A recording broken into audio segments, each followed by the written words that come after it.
For those of you who aren't familiar with the card, what you might be asking, what is Death Phoenix, and why should I bother playing him? Well, Death Phoenix, my big boy that you see on the screen right now, he's one of the 5 Vortex Evolutions introduced in Thrash of the Hybrid Mega Creatures, the final set for the English TCG. He's often overlooked, but he's an extremely formidable boss card. Death Phoenix, well, it seems deceptively cheap. You can see right here, he costs only 4 mana for a 9,000 power creature. Its downside, however, is the fact that it's a Vortex Evolution. And if you don't know what that is, a Vortex Evolution requires you to evolve off 2 specific races of creature in the Duel Masters TCG. In this case, we need to evolve it off a zombie dragon, or dragon zombie if you're edgy and from Japan, or a firebird. So the downside to Vortex Evolutions is the fact that you now not only have to keep 1, but 2 monsters alive. They're making sure they dodge whatever hard removal spell that your opponent plays before you can actually drop the big daddy Death Phoenix. The upside, however, for Vortex Evolutions is the fact that they are relatively inexpensive for their overall power to mana ratio. Think Crystal Lancer being 6 mana for an 8k versus Death Phoenix costing 4 mana for a 9k beatstick. Besides this, they occasionally, and really should, come with some epic effects, leading us on to Death Phoenix in particular. So, we all know Bolmedius, big bad Bolly. He's a beast to be reckoned with, being a beefy monster with the ability to burn shields, bypassing shield triggers and denying your opponent cards. Death Phoenix says, you know what, I like that ability, I'll have that thanks, and then walks off. We also know how lovely Lost Soul is. To quote our leader, Jason, first Lost Soul wins in a control game. Death Phoenix then decides that, if I'm going to leave the battlefield, I'm not going to just leave and just let you be happy like that. I'm going to, Lost Soul the opponent, just so I feel like it. And beyond this, I've come up with a rather interesting play that will have a lot of you going, ooh, but we'll leave it for later. So in summary, Death Phoenix combines the ferocity of Bolmedius and a potential forced Lost Soul into one edgy package, if you work hard enough to get the bad boy out. Beyond this, Death Phoenix, being an evolution creature, has one edge over Bolmedius. He doesn't have summoning sickness. So the moment you drop Death Phoenix, you can start showing them what this Avatar of Doom is all about. And I've kept this deck to a very lean 40 card deck, just to maximize our chances into drawing into something that'll help us summon Death Phoenix, because that's our absolute priority in this deck. And we'll have a section at the end discussing why I didn't use some cards that you might be thinking about. So, to start things off, we'll be using 4 copies of Death Phoenix, but we're not using this art right here. We're using the even edgier version, this one. We're running 4 copies to maximize our chances into drawing into one. So even if you have a bunch of Death Phoenixes in your hand early game, don't be afraid to charge one. It gives you both Fire and Darkness mana, so on turns when you need to play maybe a Zombie Dragon and a Firebird, or whatever other play that's required, and you're missing one, it's perfect, because you can be quite selective in which cards you use to play which cards. We now move on to the Fire section. So, the first card we have to talk about, Cocolupia. Cocolupia. No card or deck running dragons is complete without Cocolupia. 3 mana 1000 reduces the cost of all dragons by 2 mana, which is fantastic. Doubles as a Firebird that can evolve into Death Phoenix. Win-win. Next card. 4 copies of Kook Pollen. 2 mana 1000, can't be attacked. Great for early game pressure if you need to use it.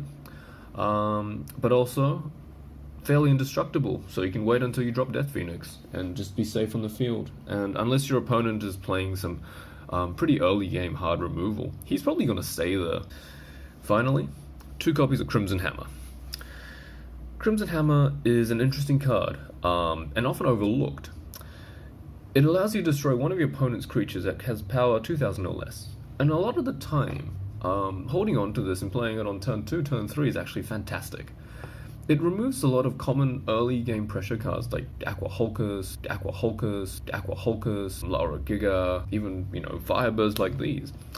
In early stages of developing this deck, Death Phoenix struggled a lot against really, really aggressive rush decks because there was just no way for it to protect itself. Because you're spending all your time investing resources into summon Death Phoenix. And so Crimson Hammer really helps it out, makes a difference in being able to survive those early turns before you drop your big boy.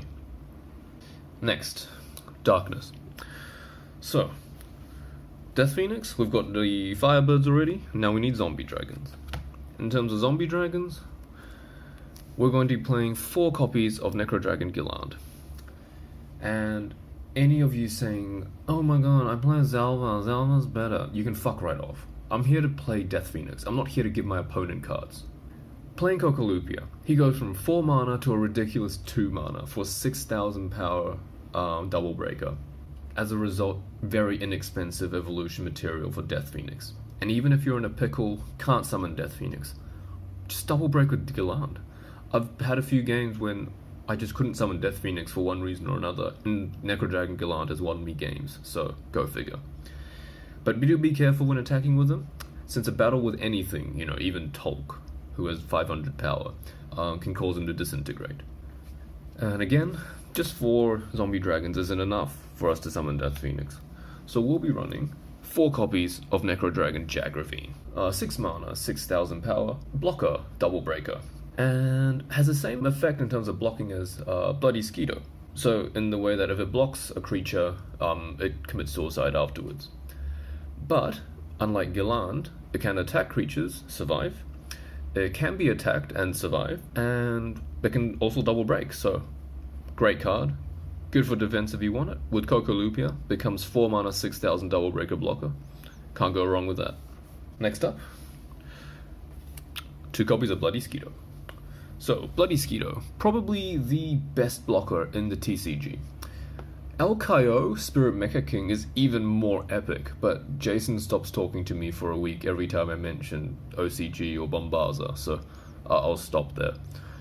Anyway, I found Death Phoenix really needed that early game protection, so the Crimson Hammer and Bloody Skeeto more than makes up for this need for early game defense. And finally, in Darkness, 4 copies of Terrapit, or if you're like me and play the Japanese version, Demon Hand.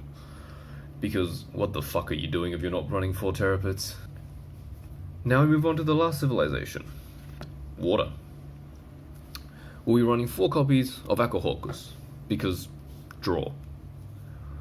We'll be running 4 copies of Energy Stream, because draw. And finally, we're running 4 copies of Aqua Surfer. And you would have noticed by now that besides Aqua Surfer and Terrapit, we don't have much in the form of shield triggers. So, yeah, Aqua Surfer helps. So, Dark. Necro Dragon Zelva. It's 4 mana, 5k, your opponent draws a card. I'm playing Death Phoenix. I'd rather not give my opponent card advantage just so I can have a cheap evolution bait. All they need to do is draw something like Death Smoke, and all my efforts have gone to waste. You're even letting them draw extra cards. Beyond that, any returning spells mean I'm just giving my opponent free draws, so fuck that. Death Smoke. Didn't really have space, and turn 4 is not a great turn for you to be spending to delete cards. Proc of Death, not an awful idea. Issue of space exists. I may try removing some water cards later to have 2 or 3 procs, but it's up in the air at this stage. And I know some of you really would want Balam, but Balam sucks, so we're not playing Balam. Next, Fire. Insert whatever other Firebird you've seen on the internet, forks from Harry Potter. No. Number 1, I don't have space. Number 2, they suck. Or they only buff armored dragons, so useless for us. Next. Tornado Flame. Tornado Flame sits at 5 mana, which is a crucial turn in Death Phoenix's strategy. Most of the time it just ends up as a dead card in your hand because you have other stuff to play. I appreciate having more triggers, but not at the cost of delaying Death Phoenix's arrival. Finally, we reach its potential rainbow card, which I considered early in the drafting of this deck. Gigapi Ponto. It's 3 mana, 4,000, Chimera Firebird hybrid creature thing. So it's an interesting mini boss that you could use, but it's just so expensive. And with 3 mana, I'd rather draw more cards just to get some more resources to summon Death Phoenix. Beyond that, 3 mana means you can also play 2 mana things. So you can easily use that resource for something more useful, like a Bloody Skeeto or a Kook Polon, etc. Tried it, didn't really work. Okay, now at this stage, we're gonna go through turn by turn the mana curve. So I should probably tidy this up so I can show you what cards to play. And anyway, turn 1, nothing. We don't have anything that costs 1 mana, so just charge something. If you have excessive copies of Death Phoenix, go for it. And then we move on to swiftly into turn 2. So turn 2, Bloody Skeeto is not too bad to play as early defense, or you can play, of course, Kook Polon. Both are fine. If you really want to, you can potentially play Crimson Hammer, but I don't think anything will be out until like turn 3 for you to hammer away, so probably better to drop a creature. Now, turn 3. Very important turn. Because all you want to do on turn 3 is draw, Energy Stream. I usually prioritize Energy Stream over Hulkus, but occasionally I do want a monster on the field. So unless you're literally dead, do not play Coco. Just bad idea. It'll get killed. Turn 4. So, turn 4. If you can do it and you can afford it, more draw. Please draw more cards. Death Phoenix is very resource reliant and will need you to draw cards.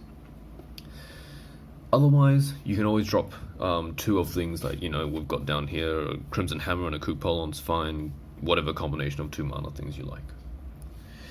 Now, we move on to turn 5, key turn. Turn 5 is a turn where you want to drop both Cocolupia and, with its cost reduction, Necrodragon Gallant. Because at this stage, your opponent has access to cards like Death Smoke.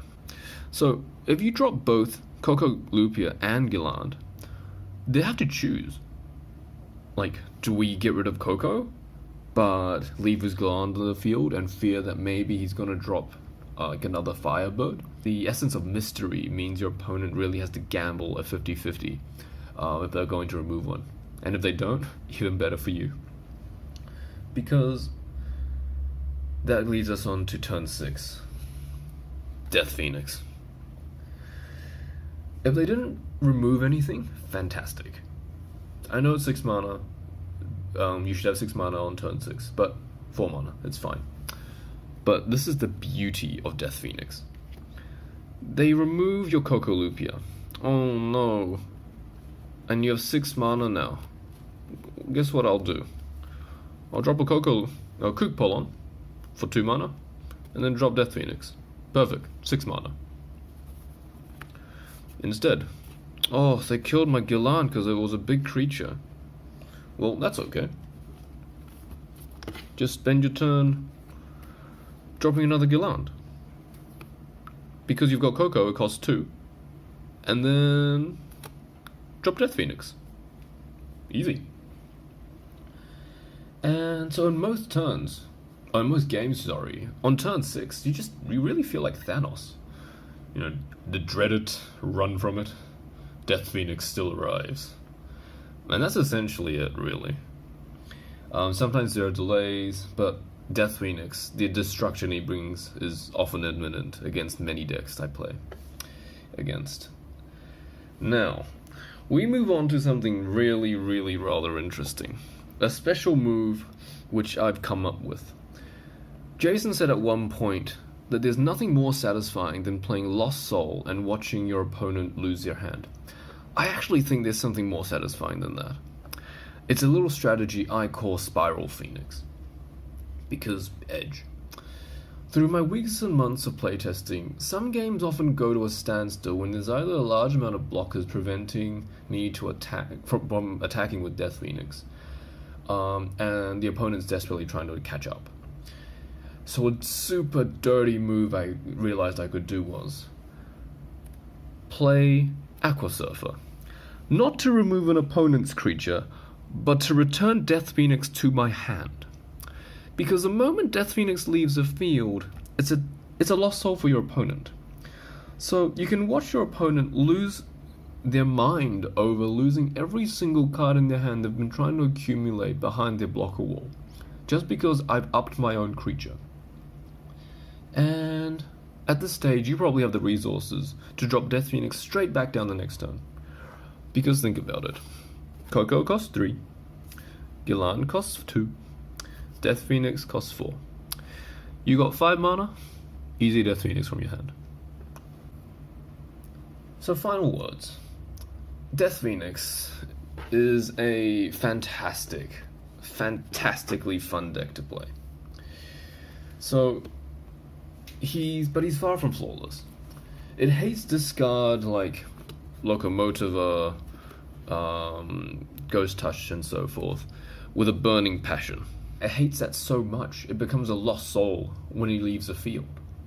But anyway, you really do have to look after your hand against control decks that play cards like Cranium Clamp and Ghost Touch Loco aggressively, and remove stuff early from worms, like Horrid Worm with the things like your Crimson Hammer, so you can keep your hand and maintain resources.